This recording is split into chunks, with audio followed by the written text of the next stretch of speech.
Hello প্রিয় ছাত্রছাত্রীরা, আজকে আমরা এই ভিডিওতে বুঝব করণী নিরসক উৎপাদক এবং অনুবন্ধী করণী এই দুটোর মধ্যে ডিফারেন্স।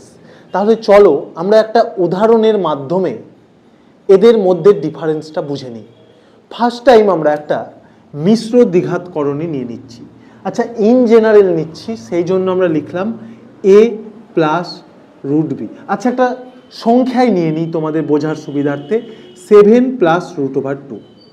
তাহলে এই যে মিশ্র দ্বিঘাত করণীটা নিলাম, এর করণী নিরসক উৎপাদক আমরা কাকে বলবো? করণী নিরসক উৎপাদক মানে হচ্ছে এই যে মিশ্র দ্বিঘাত করণী যেটা নিয়েছি, এটার সাথে যে সংখ্যাকে গুণ করলে গুণফল একটা মূলদ সংখ্যা পাওয়া যাবে। তাহলে এই 7 প্লাস রুট 2 এর সঙ্গে কোন কোন সংখ্যা গুণ করলে একটা মূলদ সংখ্যা পাওয়া যেতে পারে গুণফলটা, সেই দুটো হচ্ছে তোমার 7 মাইনাস রুট ওভার 2 একটা, আর একটা যেটা হবে -7 প্লাস রুট ওভার 2। তাহলে যে কোনো মিশ্র দ্বিঘাত করণীর করণী নিরসক উৎপাদক থাকবে দুইটি। অলওয়েজ করণী নিরসক উৎপাদক থাকবে দুইটি। সেই দুটো হলো এই রকম। তাহলে করণী নিরসক উৎপাদক কি করে নির্ণয় করবে?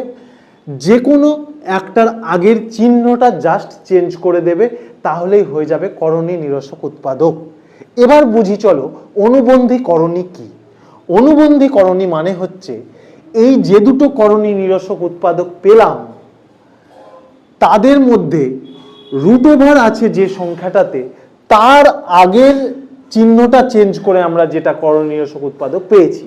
যেমন এই উদাহরণটাতে দেখো রুট ওভার 2 আছে, অর্থাৎ এর আগের চিহ্নটা চেঞ্জ করে যে করণী নিরসক উৎপাদকটা পাওয়া গেছে, সেটাই হয়ে যাবে অনুবন্ধী করণী।